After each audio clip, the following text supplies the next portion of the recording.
Andrea said, my tentative agenda is to speak about co-regulation for about 25 minutes and then have time for questions and answers afterwards.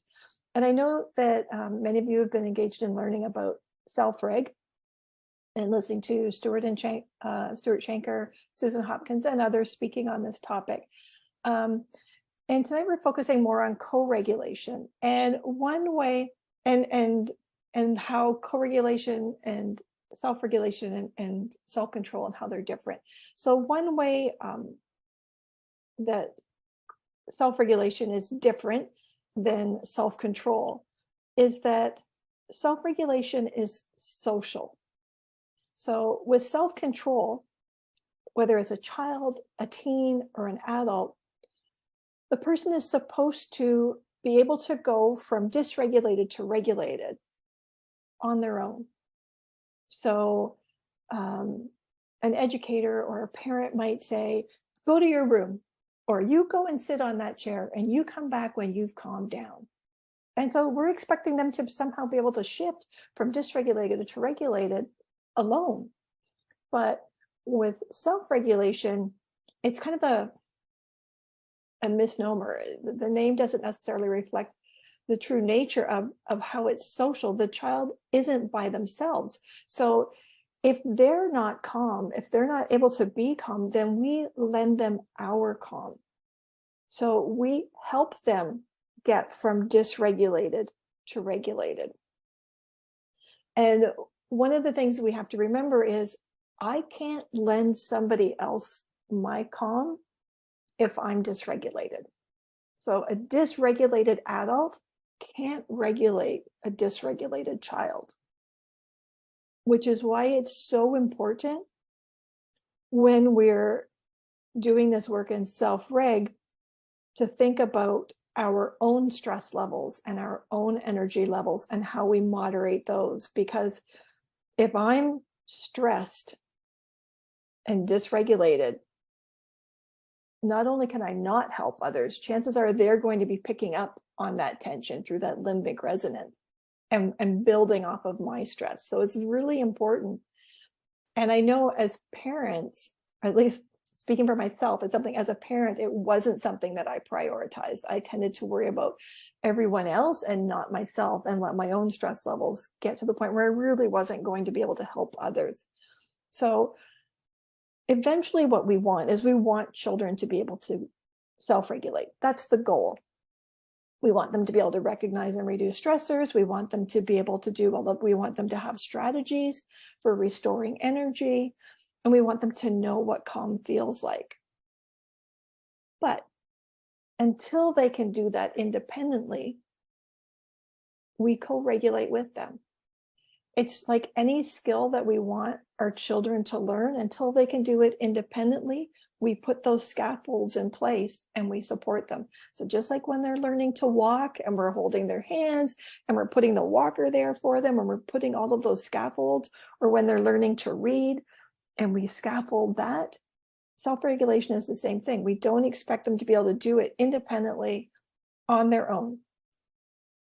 The other thing that is important with co-regulation is that even if I can do something independently right now, even if the child is able to do it independently today, that doesn't mean they're going to be able to do it tomorrow.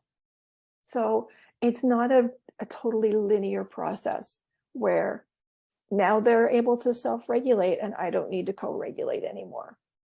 I'm an adult, and there are still times when I need someone to co-regulate for me. And I will give you an example. I was talking earlier about my husband and I used to live in Argentina when he was working there. And there was every 6 weeks, we would fly back to Canada and stay for a week in Canada. And then we would fly back to Argentina. And every time we did that, we had to pack up whatever apartment we were living in and all of our stuff and leave it all in boxes. And then when we would fly back, the company would move us to a different apartment. So the one time we flew back, and flying from Detroit to Cordoba is like a 24-hour journey with 3 different airports, and it's a very long, exhausting day. So stressors, stressors and more stressors, biological stressors, because I'm living off of airport food and I'm not getting enough sleep and I'm exhausted. And now I'm trying to think and talk in Spanish, which was a cognitive stressor. So all of these stressors, and we got our driver. He drove us to our new apartment. It's late at night. It's dark.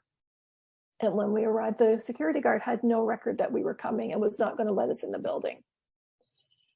And finally, we got someone from my husband's work on the phone, and they spoke with the driver and with the security guard, and they finally let us into the building. And we go up the elevator and and it's a brand new apartment building. It looks lovely. And when we got inside, it was super, super small. So it's like this tiny little living room and a tiny little bedroom and tiny. And the kitchen was like a closet. So whatever, we just drop all of our stuff and we're going to go to a restaurant and get something to eat. And we're walking and there are no restaurants anywhere in this neighborhood. We are like on the far outskirts of town and it is dark and I am exhausted and I'm hungry and I'm tired and I'm thousands of miles from home. And I was literally having a meltdown on the sidewalk, like we're never going to find food. And my husband took me by the shoulders and looked at me and said, "It's okay. We're going to find something to eat and then we're going to go to bed and we will deal with all of this in the morning." And I needed him to co-regulate with me at that time because my stress load was so high. I was on the verge of a toddler meltdown on the sidewalk at that point in time. So even as adults, we still need people to co-regulate with us sometimes and to help us at those times when our stress load is just so high. And there are times when it's like, yeah, like I'm an adult and I know this self-reg stuff. And when I'm starting to like get to that point, and I have two daughters, and my daughter Madison will look at me and like, "Mom, aren't you supposed to be the one that teaches self-reg?" Because she can see me starting to get to that point of I need to figure out how I'm going to reduce my stress load because I'm starting to lose it. And she's good at that way. Like she does it a very different way than my husband, but she can also co-regulate for me. So we want to talk about how we're co-regulating for our kids. So with Stuart and Susan, they always talk about the 5 steps and the 5 domains. So we're going to look at it through that lens. So quick review. The 5 steps, reframing. So when we have a child or a teen or an adult, but we're focusing right now on children, and that child is struggling, we ask ourselves, is this misbehavior or is this stress behavior? And the other question that Stuart always finds, it's like, why this behavior and why now? So that helps us to reframe that behavior now. Like, okay, if this is stress behavior and they cannot calm themselves, I need to co-regulate. That's my job. That's my role. So it's a very different role than when we're looking at behavior through self-control, because when we're looking at it through self-control, we're looking at rewards and punishments. I'm going to do a sticker chart. I'm going to offer them a treat. I'm going to try to bribe them, or I'm going to punish them. So that's through a self-control lens. But when I'm looking at it through self-reg and co-reg, my role is very different. My role is, how do I now figure out what stressors this child has? How do I reduce some of that stress and help them return to calm? So looking through those stressors through the 5 domains. Coming up right now, we have, tomorrow's the first day of December, which is crazy, but it is. And we have the whole Christmas season starting. And I don't know what it's like in Mexico, but I'm in the States right now, and it started like last week, and it builds and it builds. And there are so many stressors for parents, and there are so many stressors for kids. There's different kinds of food. There's, they're putting these fancy clothes on that aren't very comfortable to go to Christmas parties. There's more people, there's more excitement. And one of the things that we have to remember when we're looking at stressors in the emotional domain is that even positive stressors are stressful. So kids that are getting excited because there's a Christmas party or a birthday party or some special event, it can still be a stressor. So it's hard sometimes to wrap our head around the idea that, yes, this is a really good thing, but it's still stressful. And an example from an adult perspective is the idea of a wedding. Like, a wedding is a beautiful, wonderful event, but we still see how incredibly stressed out brides and grooms and everybody in the wedding party and everybody around, and how it can become an incredibly stressful event. And Christmas sometimes does that too. So we've got the biological stressors because the kids are hungry and they're thirsty, and it's, they're tired because their schedule is all off. And then we have to look at, is it noisier than normal? There's more lights, there's more stimulation.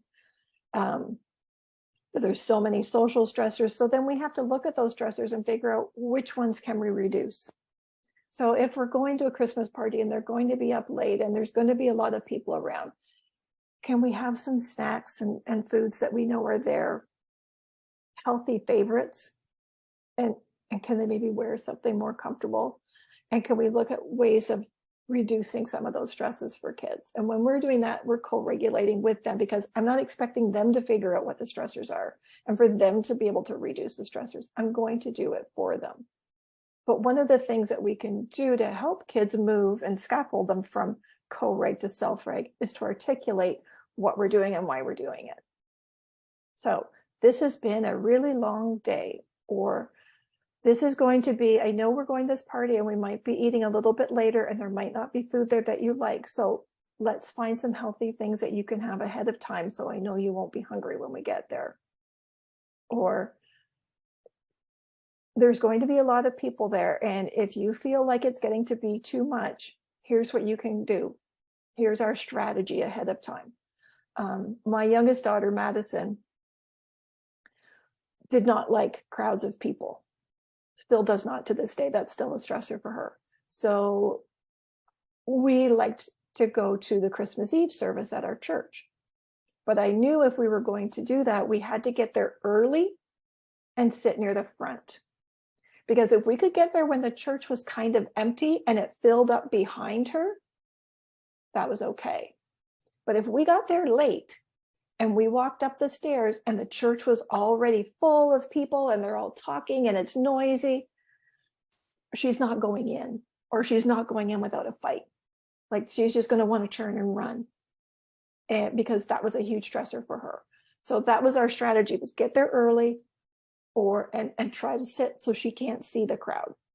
Because if she can see them and hear them, she's too stressed and it's just not going to be an enjoyable experience for any of us. So every kid is different, every adult is different. It's finding those strategies that work. And the hard part can be that it might work one day and then it doesn't work the next day. So you think you've got it all figured out, that this is what works for my child, and now that doesn't work anymore. The other, and I'm kind of jumping around through the steps, like we recognize the stressors, we try to reduce them as much as we can. And not only can kids not always do that, sometimes it's not within their power to reduce those stressors. They don't get to decide sometimes what they're wearing or what they're eating or when they're going to bed. Those things are beyond their control. So that's where it becomes co-reg for me to realize I can see those signs that my kid is starting to become overtired. And I need to have a strategy where either there's a quiet place they can go and lay down, or we're leaving early so we can get through this. The other thing, when we talk about the 5 steps, is we talk about restoring energy.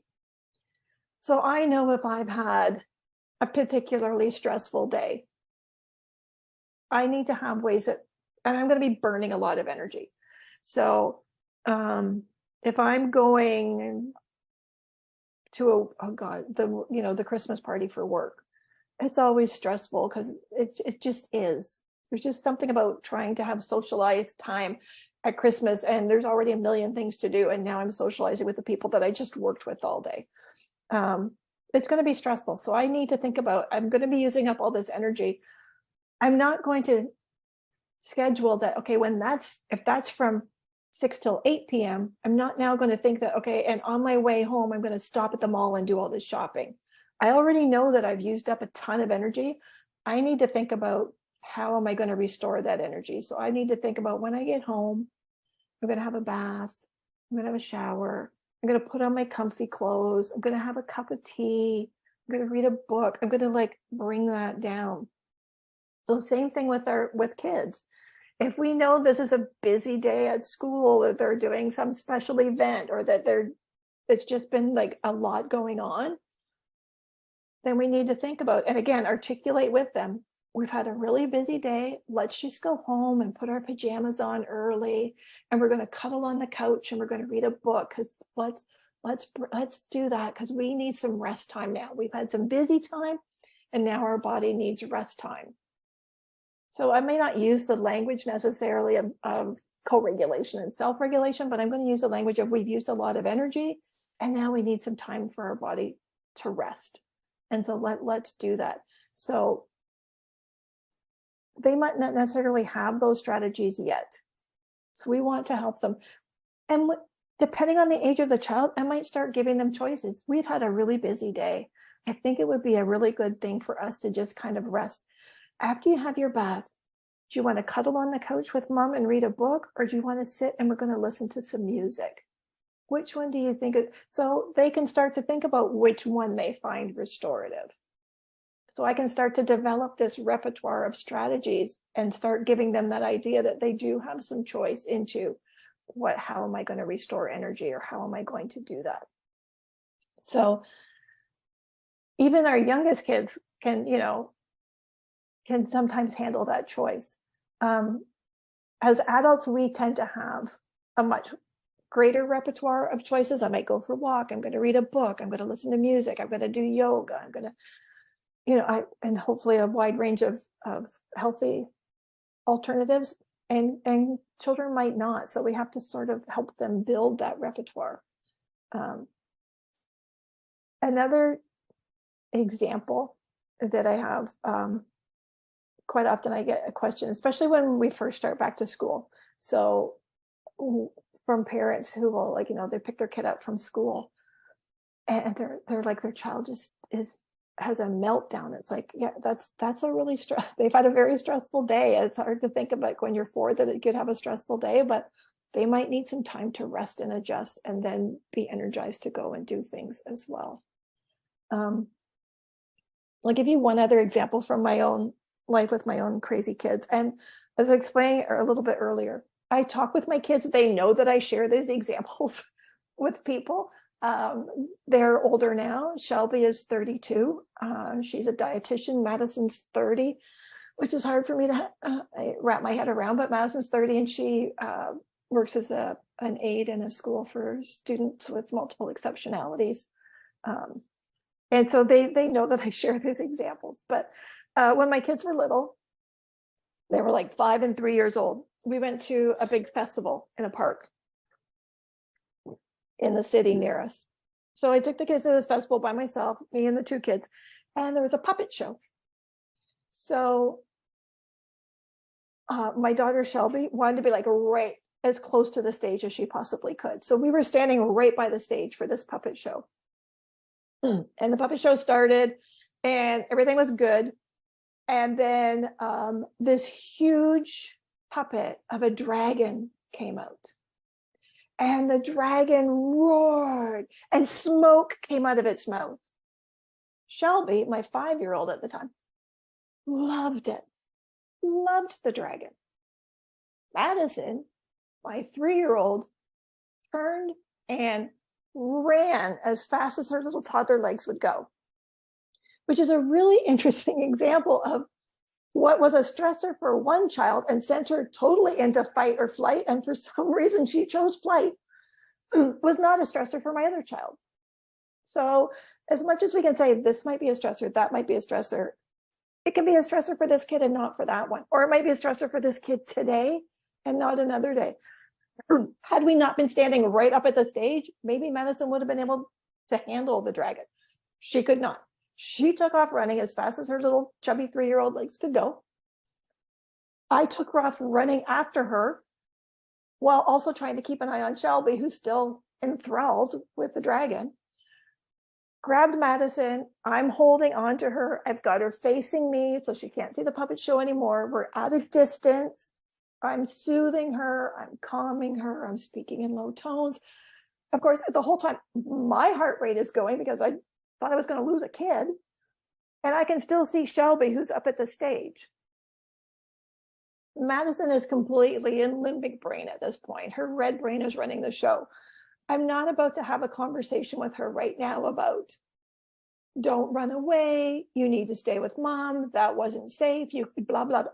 She's not going to hear any of that. This is not the time. We need to wait until I've calmed down, because I'm still like shaking because my kid was taking off. And we need to wait until she's calmed down because she's still shaking. So she is not going to be able to get herself to calm. I have to co-regulate with her. I've got to do all the things I did when she was an infant, where I'm stroking her and I'm rocking her and I'm talking to her in a soft voice. And then as soon as the show is over, we're moving as far away from the stage and the dragon as we can. But it's one of those things where if you've got a classroom full of kids, what's stressful for one kid is not going to be stressful for another. And what works with one child might not work with another. And quite frankly, what's stressful one day isn't stressful the next day. There is no magic formula about this is what's going to absolutely 100% of the time work for this child. But as the adults, all we're looking at is, I can see from this child that they have too much stress and too much tension. As the adult, I'm going to try and figure out what stressors are there, how do I reduce them, and how do I help this child get back to calm. Later, and it may be a whole day later, we can have that conversation about when we were at the park and that dragon scared you and you ran away. That was really scary for mommy. I was really worried. When that happens and you're scared, I know it's like, run to mom. Or maybe you can hold Shelby's hands, or something else you can do if you're at the park and you're scared. But we're not going to have that conversation right at that moment. It's going to take time. But it's having those conversations with our kids and articulating what we're doing and why we're doing and what we see happening. And I still do that, even with them being 30 and 32. Madison was going to, I like to travel, and I've traveled on my own, and my kids now want to do that, which as a mother, it's like, I can't really tell them they can't go since I've done that, but it's stressful for me and it's stressful for them. So she was going to Costa Rica for the first time, and she was getting picked up at the airport, and the guy was picking her up at the airport and taking her to the ferry. And about not even 24 hours before she left, she got an email and they canceled on her. And so now she has a flight to the airport in San Jose and no way to get to this ferry. So we're scrambling, trying to find the ferry and how we're going to get her there. And, going online and looking for different things, and she doesn't know what to do. And I had to stop and ask her about, because she was getting really stressed about it. And I said, what is it about this that's stressful for you? And her stress was, because I was looking at I will hire you a private driver who will pick you up and drive you to the ferry. And so that will be fine, instead of you trying to negotiate public transit with your very minuscule amount of Spanish that you've got. She was more stressed about being alone in a vehicle with a stranger than taking public transit. So what would have been stressful for me would be navigating public transit. I would much rather have somebody just pick me up and drive me there and chauffeur me. That would be fine for me. So that's what I was trying. And she was pushing back, and I didn't understand why. But when we stopped to talk about why is this stressful for you, what is it that's stressful? She's like, I don't want to be in a car for an hour with a stranger all by myself. And I'm like, oh, okay. Well, then we need to find a different way. So with the younger kids, it can be sometimes hard for them to articulate, and sometimes we have to do it. But is this what's stressing you out? Is it this that's stressful? Because I made the mistake of assuming, and I was wrong. What I was assuming was the stressful part for her was not. It surprises me sometimes what kids are able to articulate about what's stressful for them. And once I figure out, it's like, oh, okay. when my kids were little, they stood up in a wedding, my brother's wedding, and they had these elaborate outfits that they had to wear that was like a big dress, and then there was like bloomers, and then there were tights. It was like layers upon layers of like these big frilly, nothing that my kids would normally wear. And Shelby, who normally to this day is still a little fashionista and loves to get dressed up, and she was kind of reluctant and she didn't really want to wear it. And I was like, what? Like, she always loved to wear dresses. She couldn't wear pants. Pants were choking her. I'm joking, but she could wear dresses. And I was like, what is it? Like, what is the problem here? Because I'm trying to get 2 kids and myself ready for a wedding. And I was a bit stressed as well. So I'm like, what is the problem with this dress? And she's like, what if I have to go to the bathroom? And it's like, oh, okay, this was the problem. Because yeah, we've got, it was like basically like a bridal gown, only with pants that went with it too. It's like, oh, I get why that would be a concern. I'm like, okay, well, let's practice. Let's put your dress on. Let's go to the bathroom. How are we going to do this? And so once we work that through, it's like, oh, okay, that's what's stressing you out. I thought it was just, you know, the layers upon layers of stuff, but it was like, how do I go to the bathroom in this thing? It's like, oh, okay. So co-regulating with kids it's interesting. It can be challenging. It's us articulating for them and trying to figure out what works. It's not ever perfect. It's never, it's what we always talk about. It's a self-reg practice.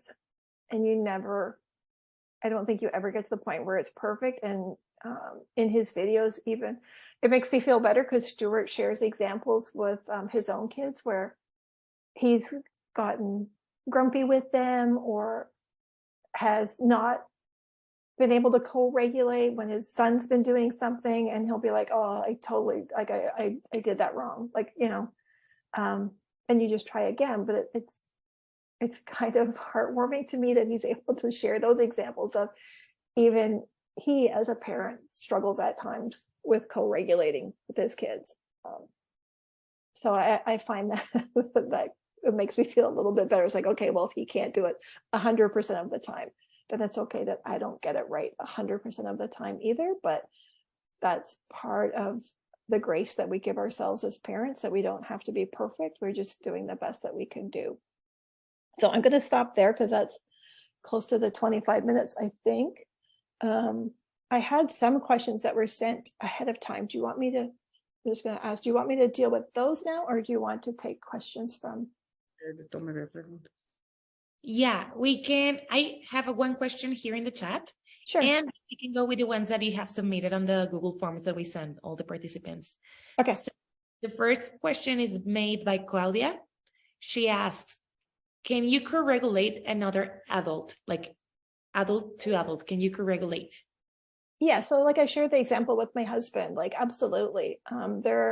That time when we were traveling where I was just exhausted and tired and hungry and overwhelmed with the idea that I'm living in Argentina and away from my kids, blah, blah, blah, blah, blah. And I needed my husband to just be like, it's okay.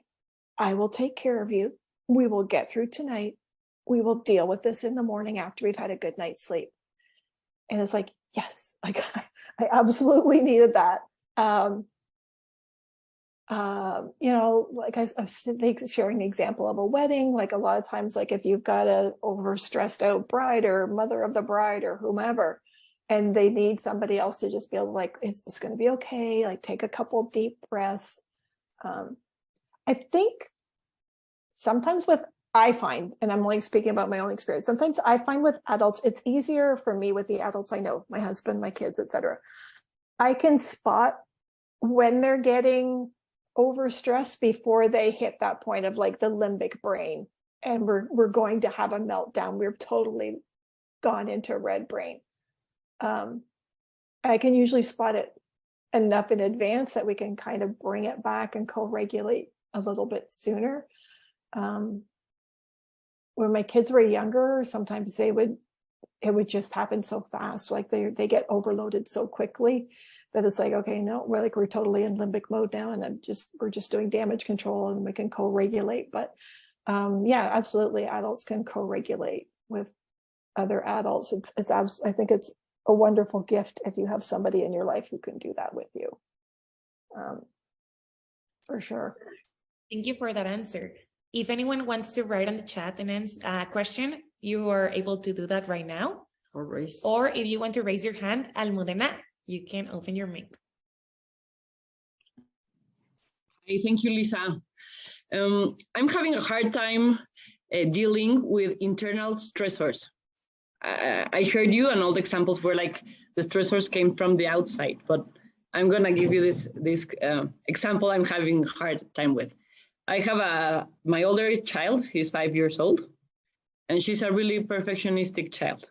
Really, really, really perfectionistic. I mean, when she's starting to write and read right now. So when she's writing and she turns the letter is not perfect or she makes a mistake, she erases the whole page and starts all over again. No? So she's like this. She's quite smart. So she understands, and I've been trying to tell her, like, your effort is what counts, not what's at the end, not if you achieve or not. No? So she knows this in her mind, and she even gets stressed trying to not get stressed about it. So this internal stressor comes with her all the way, no? When she tries to overcome it, no? And when she's doing anything. So how can I help her there? That's a really good question, because it's one of those things that you're right. It's not something that you can control, because it's not an external stressor. Like you can't crawl inside her head and make her stop doing that. And it can manifest itself in a lot of different ways. Then it's like the perfectionist about writing can become perfectionist about a lot of different things. And again, I'll give you a couple suggestions. And again, what works today might not work tomorrow. What works, it may or may not work. One of the things that I would suggest is kind of modeling your own strategies for, I did this and it's not perfect, but this is okay. Like, I was, I'm writing this, but oh darn, I'm just going to erase this. Like, I want that to be a little bit neater.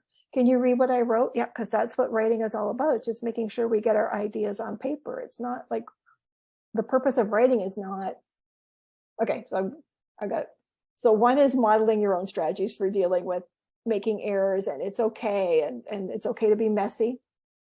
And there's tons of strategies for helping kids learn to write with, like, we're going to write in salt, we're going to write in sand, we're going to write in other things that aren't like scribble out. But then another strategy is just talking about what is the purpose of writing. Well, the purpose of writing is to we can think ideas in our head, and now we want to get those ideas down on paper. So it's not about making perfect letters. It's about the ideas that you're writing down. And kids who get really caught up in writing perfectly have a hard time. It's like, we're not going to get the ideas down. So let's just say, right now, we're not going to stop. Just let's get your ideas down. Let's talk about, what are your ideas? What is it that you're writing about? So are you writing about what you want to buy? Well, if I'm making my grocery list, how about you? Can you put these things on the grocery list for me? As long as I can read it and I know what you want me to buy, that's what this writing is for. It's not about having the most perfect letters. Because look at how Mummy signs. And I was thinking, like, when we do cursive writing and then you look at like how you write your name as an adult, it's never, ever how we were taught. It's like nothing like how we were taught. So it can be it. And I think the other thing to keep in mind is that recognizing if that's becoming a stressor for you too. Because I know when my own kids have those kinds of internal stresses and struggles that I can't always help them with the way I would like to, that becomes a stressor for me. And again, my kids know I share these. My daughter struggled with an eating disorder when she was in high school. And it was so hard for her, but it was also a huge stressor for me because I couldn't help her the way that I wanted to help her. And I had to like talk to other experts, and I had to go outside of that and not let it cloud my vision of like, okay, I mustn't be a good parent because I can't help my kid. And it's like, no, that's not it at all. But I have to recognize that this is stressful for me, and I don't want her feeding off of my stress too. So it's part of it is like, you don't want to be like, she's getting frustrated and then you're getting, and I'm not saying that you are, but it's like, if she's getting frustrated, then you're getting frustrated with her, and you're just going to co-escalate instead of co-regulate. So it's something to keep in mind too. Thank you, Lisa. We have another question here in the chat. It Sure. says, even with co-regulation with the kids, even if with using co-regulation, the kids do not want to do whatever we want them to do, what's next? What's the next step? She says, like with the example of the wedding dress with your daughter. What happened if she didn't want to go to the wedding, or she didn't want to put on the dress? What would you do in that case? Yeah, so actually my youngest daughter didn't want to wear the dress because somebody had handed her down this Snow White like fleece dress that she wanted to wear instead. And with my kids, and again, everybody's different. With my kids, when they were little, the language I used was, there are times when you get to choose, and there are times when I get to choose. This is a time when I get to choose. You are going to, there's lots of times you get to pick what you're going to wear. But for Uncle Brent's wedding, everybody, like there's 4 nieces, all of you are wearing these dresses. Aunt Melissa wants you to wear them. This is the dress you have to wear. When we get home, you can put on whatever you want. And I'm not going to lie, there were times especially with Madison, where it was a struggle. She didn't like to go places. She's still very much a homebody. And it would be like, just go, Mom, just go, just leave me. I'd be like, I cannot leave you. The police will arrest Mommy. You have to get dressed and you have to come with me to the store. I can't leave you at home alone. You're 4.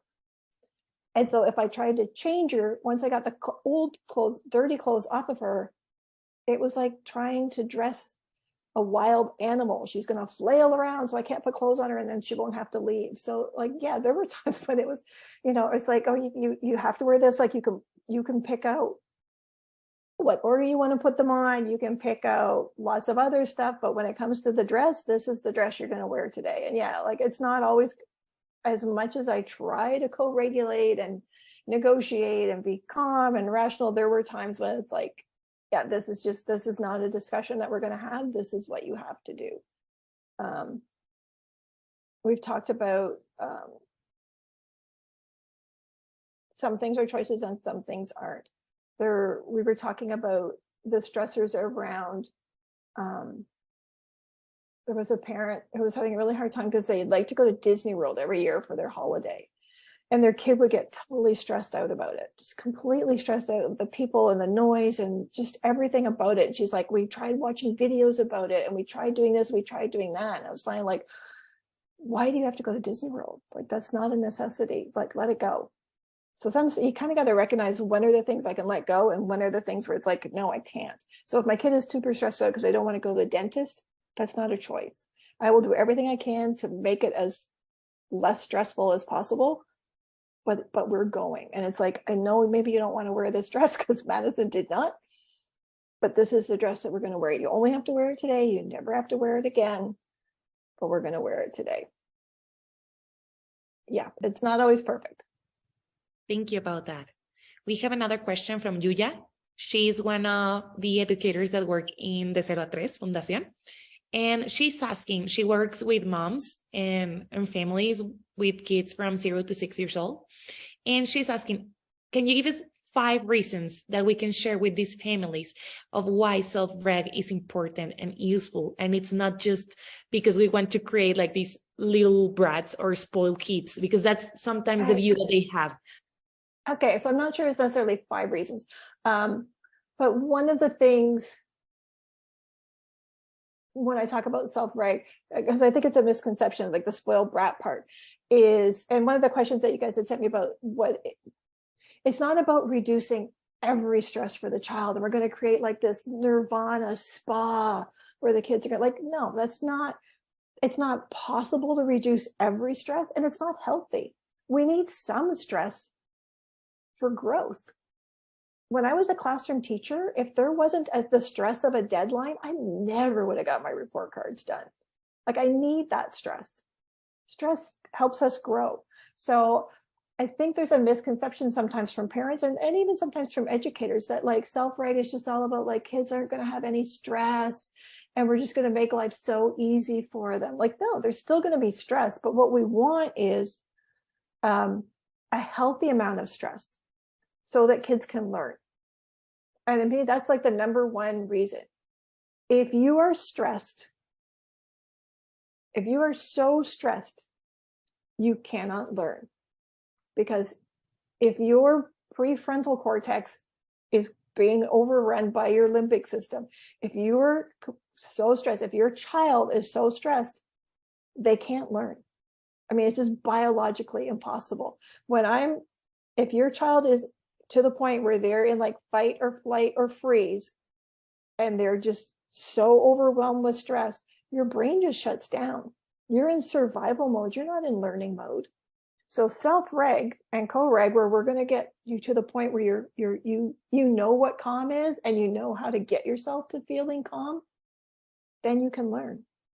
And that's for kids and for adults. If you're scared and overwhelmed and hungry and tired and itchy and all of those things, you can't learn.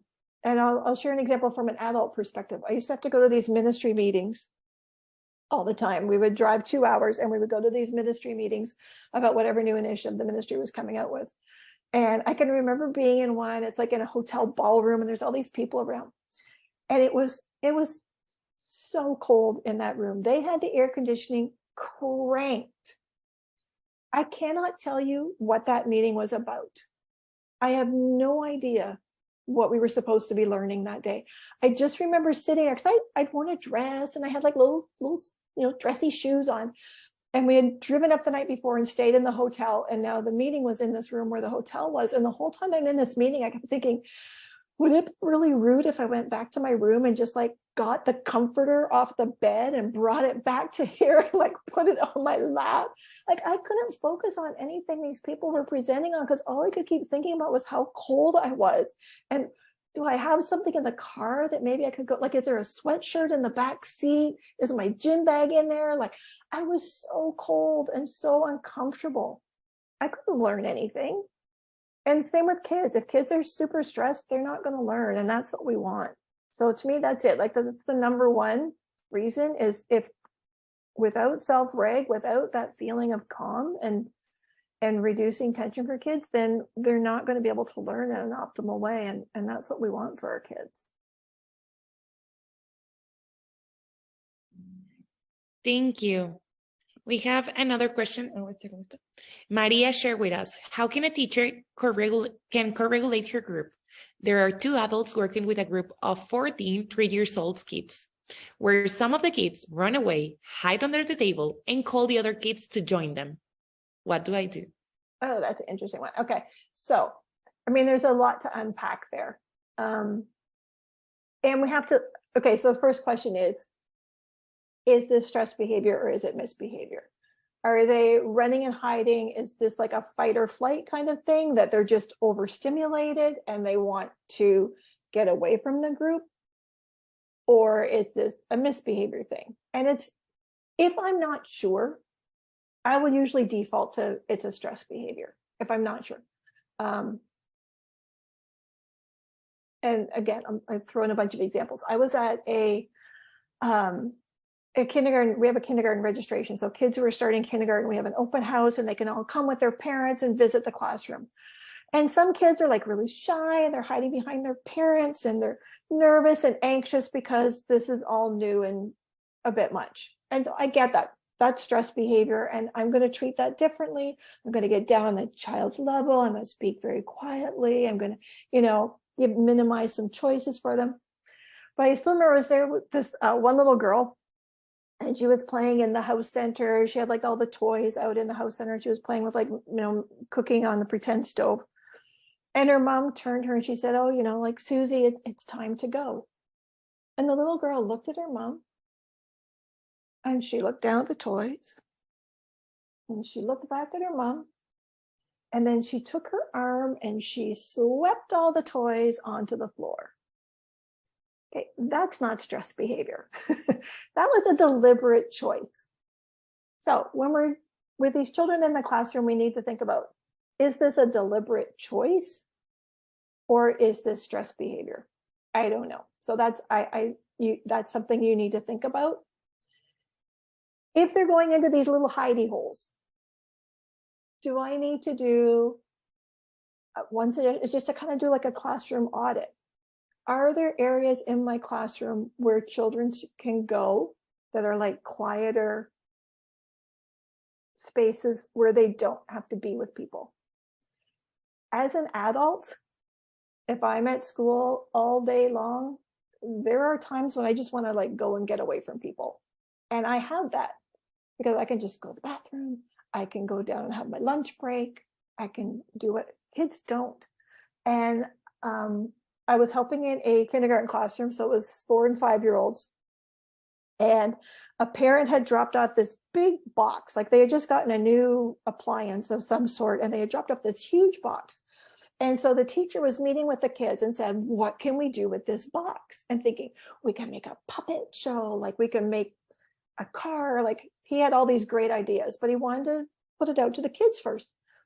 And what the kids elected to do with that box is they put it over the side of the room and they filled it with all of these like pillows, and they made a cave, and it became like this little quiet area where they could go and just kind of be in this little quiet, safe space. And I thought that was a really interesting thing in terms of, okay, what does that tell us about this classroom? And what are the kids telling us about how they see this space, and that they didn't see that there was a spot where they could go and be and kind of recharge, because our kindergarten used to be half day and now it's full day. So they're there all day. Some of our kids are going to childcare before and after school. So they're with groups of children from 6 or 7 in the morning until 4 or 5 in the afternoon. It's a long day. They were telling us that they needed a spot to go and recharge. Is that what's happening there? I don't know. So those are all just some things to consider.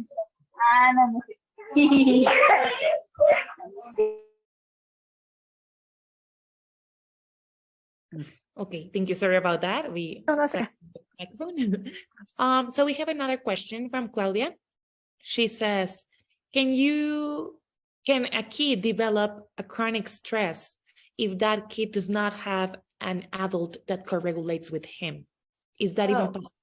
Yeah, and that's really interesting because that really ties into Joe's presentation next week, because yeah, we're seeing these like incredibly high rates of anxiety in even very young children, and a lot of that is that chronic stress where if they don't have a caring adult, whether it's an educator, a family member, someone in the community to help them co-regulate, then yeah, they can definitely have that chronic stress that can lead to physical symptoms, can lead to mental health issues, and can end up leading to some anxiety disorders as well. So absolutely, that can occur, sadly.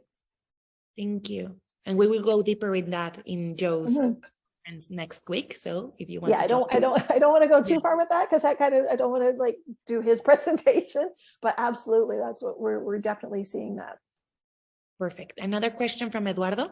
He says, in order to help a small kid to identify a stressor, what kind of questions can we use so they can better articulate it? I like this one. Oh, that's good. And again, it depends on the age of the child and their vocabulary. So like it would. Okay, so I might start off, if I think I know what's happening, then I might start off with like, are you feeling hungry? Are you feeling thirsty? What's hurting? What's bothering you? It's me kind of articulating. I don't want to overwhelm them. Are you hungry? Are you thirsty? Are you closer? Like natter. Even as an adult, if I'm feeling stressed and all of a sudden my husband's like, what's wrong? What's wrong? What are you doing? What's bad? I'd be like, just leave me alone. That's just going to shut me down, right?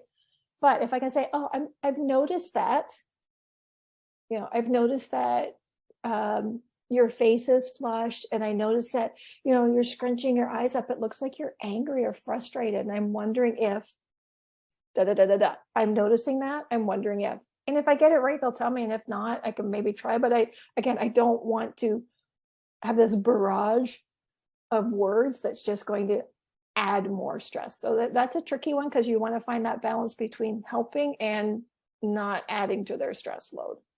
But I think, I just keep trying to articulate for kids. I'm noticing this. I'm wondering, it's been a long morning already. I'm feeling hungry. Is anybody else feeling hungry and want to have a snack now? Or I'm going to go sit over here and take a rest. Does anybody else feel like they're ready to sit down and take a rest right now? So it's finding that balance between articulating and questioning, but not overwhelming them. And that you can usually tell right away. It's like, oh, I've just no, I need to back off, or find a way to do it non-verbally, rubbing their back, just kind of being present for them. Like for me, I don't need somebody to ask me a lot of questions, but as long as I know they're there, that's helpful. Yeah, and my young daughter Madison, she's like that. It's like she just needs you to be there, rub her back. But if I start talking, it's like she's just like nope. That's a stressor for her. Thank you for that. And we have another question from Abel. She says, how to co-regulate when the situation is not predictable at all? Like, for example, if there are two kids playing with each other and one of them starts to cry or hit or something that generates a stress to the other one. Right. So again, depends on the age of the kids and the situation and their relationship, because some kids play together all the time, and this is just a really strange one-off, and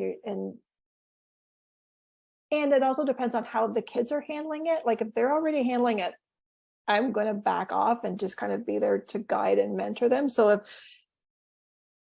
if Johnny hit Susie and Susie's upset, but she's like telling him that, and now he's stopped, I might just wait and be like, oh, Susie, I like the way that you told Johnny that really hurt your feelings when he did that.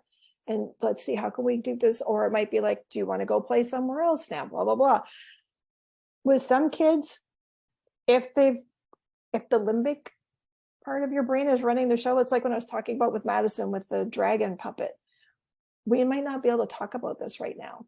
Like if they're really to the point where they're just so angry and they're lashing out because of whatever. They were going to use this toy and somebody else came, and now they're lashing out and screaming and yelling. We're not going to have a calm conversation about it. I'm just going to make sure that child is safe and that they're okay. And then later, I want to get this, safety is going to be my number one priority. And I can maybe talk with them. But right now it's just about, how do I regulate this child and get them back to a calmer state? And there are some kids, again, it's very individual. There are some kids who I can quickly co-regulate with, because it's kind of like they've flicked that switch, and as soon as we calm down again, they can bring it back. But other kids, and again, we talked about like the previous question about the chronic stress, where if they've just got this huge stress load that they've been carrying, and now all of a sudden this has just been the straw that's broken the camel's back, I can bring them, I can stop the behavior, but unpacking all of that and figuring what all the stressors are might be a little bit more complicated, and it's probably going to take a lot longer time to be like, okay. But the other thing is, if I see that happening with the same child over and over and over again, that I need to think about, okay, one, I've got to watch that kid so I can start to see what are the signs before they get to that state. If I know that every day Johnny is having a meltdown, he's hitting people, he's doing this, he's doing that, instead of waiting and reacting, how can I be more proactive and looking at like, okay, what's happening? How can I structure his day a little bit more differently? Do we need to start our day with something that's a little quieter and calmer and gradually move towards more active play? Does he need a transition time? Because we don't know. Some of our kids, by the time they come to school, if they've been at home in the morning and it's been really rushed and people are yelling and shouting at one another and it's, get in the car, we're going to be late, let's go. By the time they walk in, they've already had like 2 or 3 hours of heavy duty stress. So to now walk into a classroom and start negotiating play with 13 other kids might not be something they're ready for. Maybe I need to start with something quieter and slower, and we just have a few things that are open and we have a gradual entry into our day. The school I taught at for the first 9 years was a low socioeconomic, high transient rates, lots and lots and lots of behavior problems. And after a few years of being in the same school and negotiating with the principal, we started out our day with a pretty long period of outdoor play. And that was a nice transition for the kids where they could be outside, they could burn up some of that energy. The kids who arrived late, because there were always kids who were arriving late, they weren't walking into a classroom that was already underway. It was like they were just joining the outdoor play. And then when we came in, we had snacks set up so that the kids who hadn't had any breakfast could have some food. And so by the time we actually got in and were engaging in active play, they'd already been outside, had some fresh air, burned off some energy, had a snack, and gradually started to socialize. So that made a huge difference for our program. So it was just a matter of trying different things because we knew what we were doing wasn't working for a lot of our kids. We were just dealing with a lot of behaviors, and we thought, okay, outdoor play seems to be the thing that is calming for a lot of them. Let's start our day with that.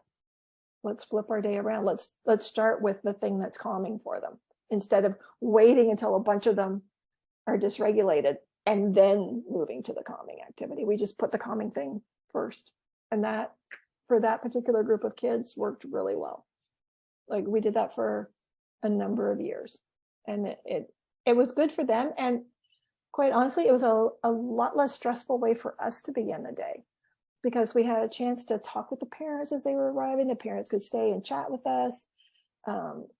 It was calming for us to spend the first part of our day outside and not rushing around and trying to get everything done. But it took also having a understanding administrator who was willing to let us have that flexibility with our schedule. Okay, thank you, Lisa, for that. I don't know if anyone has any final comment, if anyone wants to add anything. This is your chance. Even if it's in Spanish, you can open your mic and I can translate for Lisa. So feel free. Or you can talk really slowly and then I might understand. Yeah, Lisa can practice her Spanish. Yeah. Everyone's saying thank you in the chat, Lisa. Oh, well, thank you. This has been really, really, this has been fantastic. I've really enjoyed it. I hope it's been helpful. I know it's not possible to do everything in 1 hour, but there's lots of resources available. And like I said, I sent some articles and things. So if anybody has any questions and if you need any information, feel free to email me and through you guys, and I can send more information along. Perfect, thank you. And just a reminder that next week also at Wednesday, 7:30, we're going to have the conference of Joe. He's going to talk about anxiety and challenging behaviors through the lens of Self-Reg. So that will be complementing what we talk about today. And we will be so excited to see you next week as well. So thank you, everyone. Beatriz?